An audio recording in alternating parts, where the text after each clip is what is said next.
Nilqgħukom għal programm Malti Kulturali fejn ser nitkellmu dwar il-flora u l-fawna tal-kultura Maltija kif ukoll iż-żbuħija u r-rikkezzi tal-kultura Maltija. Illum se nitkellmu dwar iż-żiemel Malti u biex nidħlu aktar fid-dettall jingħaqad magħna il-Vice Chairperson tal-Malta Racing Club nilqgħu magħna lil Tony Da Manuele. Kif inti Tony? Tajjeb ħafna, nirringrazzjak. Mela, hawn xi żwiemel imrobbija u Malta jew ikunu kompletament importati minn barra? Żwiemel li jitwildu għaw Malta għaw. L-iktar żwiemel li jitwildu għaw Malta huma ponijiet, għalkemm għaw xi żwiemel tat-trott u tal-galopp li jitwildu għaw Malta wkoll. Biss il-maġġor parti ta' żwiemel kompetittivi li jieħdu sem fit-tiġrijiet tagħna, prattikament iż-żwiemel tat-trott huma 100% 100% importati minn barra. Dan għaliex l-ispazju ta' fejn debba mamra u l-offspring il-mor tagħha jirra u jiġri u jiżviluppa huma limitati ħafna u Malta. Allura n-nuqqas ta' spazju, n-nuqqas ta' aħdar, ġifieri ta' ħaxix fejn żiemel jirra li huwa vitali biex żiemel żgħir li aħna ngħidu l-mor jiżviluppa huma limitati ħafna, allura il-maġġor parti ta' żwiemel li jikkompetu huma importati. Imbagħad hemm numru ta' ponijiet li mhuwiex żgħir li jitwildu Malta, jitwildu f'ambjent tajjeb ukoll.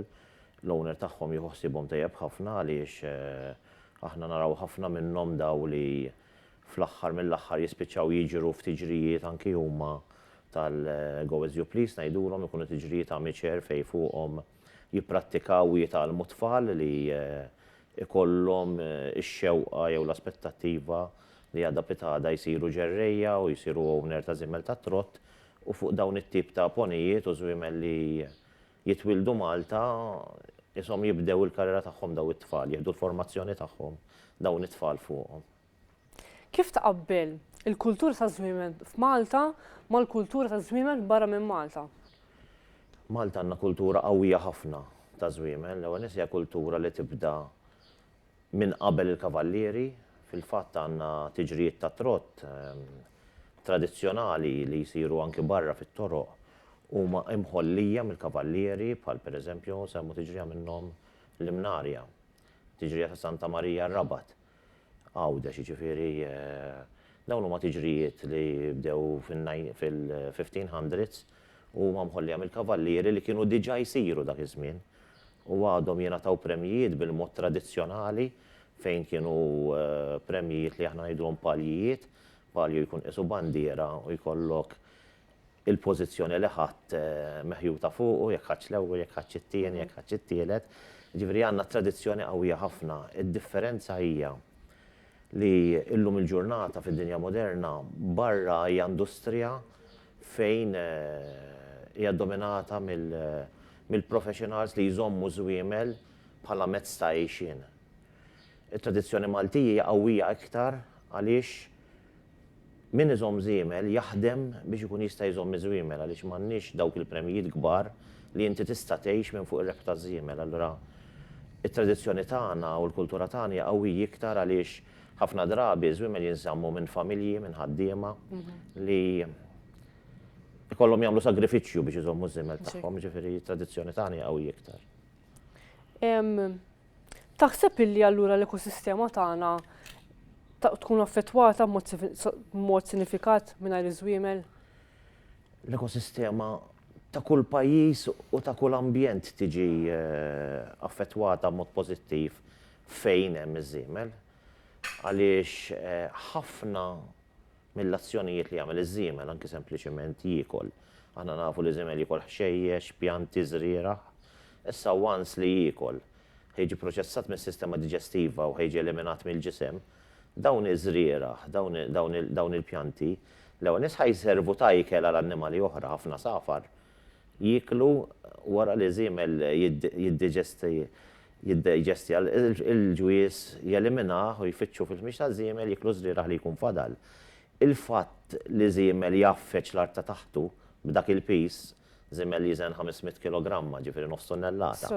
Il-fatt li qed jaffeċ l-art ta' taħtu diġà qed joħloq ambjent għal ċertu tip ta' insetti u anki jikxef ċertu tip ta' mikroorganizmi għalla safar li huma ta' benefiċċju kbir biex ikunu jistgħu jieklu minn wara anki ġast il-pass ġifieri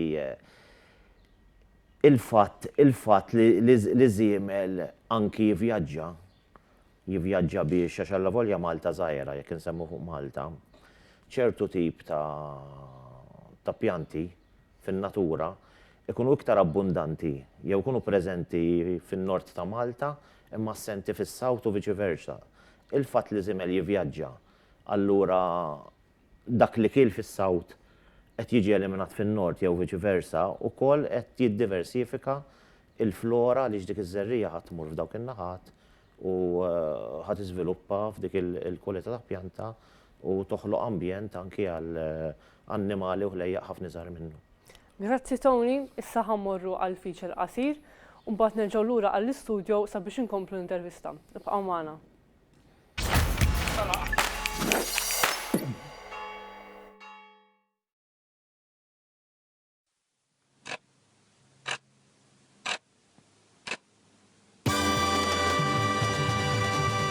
Kollox jibda kmieni filgħodu. Proprjetarji u ġerrejja jiltaqgħu ġewwa r-remessi sabiex jippreparaw iż-żwiemel tagħhom għal dak li huwa t-taħriġ tal-ġurnata. Tintlibes ir-ras, l-arnes, is-serħin u dak kollu neċessarju sabiex iż-żwiemel jibdew it-taħriġ tagħhom. Taħriġ li jsir fil-korsa kollu blan li jwassal dan l-atleta fl-aħjar forma possibbli għall-ġurnata tat-tazza l-kbira. Fir-ritorn lura lejn ir-remissa wieħed jara issa li jgħaddi għan-nutrizzjon taż-żiemel flimkien ma' supplimenti huma kollha irfinati u magħmula sabiex iżommu lil dan l-atleta fl-aħjar forma possibbli. L-ambjent taż-żiemel huwa wieħed importanti u allura jingħata l-attenzjoni tiegħu sabiex dan l-atleta ikun miżmum kemm jista' jkun kuntent f'dak li huwa l-preparazzjoni għat-tiġrija.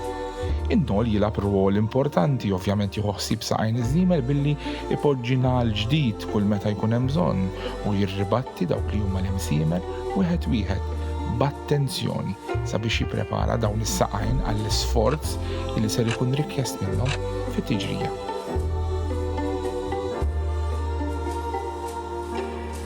Il-kura tkompli wkoll f'dak li huwa l-ġisem tal-annimal. Il-pil u l-kundizzjoni tal-ġisem jinżammu fl-aħjar stat possibbli sabiex l-atleta ikun preparat bl-aħjar mod u fl-aħjar kundizzjoni għal dawk li huma t-tiġrijiet. Meta tasal tiġrija importanti, bil-warming up kollox ikun lest sabiex ovvjament l-atleta jagħmel l-isforz meħtieġ fit-tiġrija. It-tensjoni tibda titla, l-attenzjoni issa tmur lejn l-avveniment. Kollox lest, it-tiġrija waslet ukoll.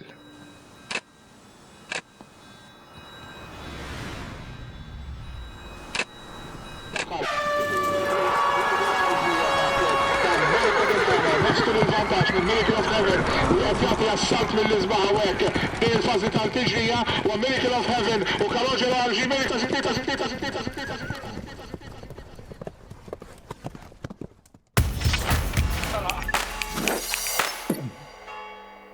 Nilqawkom lura għal programm Malti Kulturali u nirringrazzjawkom tal-li bqajtu seguna. Mela, kemm huma sinifikanti t-tiġrid ta' żwiemel fil-kultura sportiva ta' Malta? Kif għadna qabel fil-kultura huma sinifikanti ħafna għaliex tiġrid ta' żwiemel f'Malta għandhom storja twila.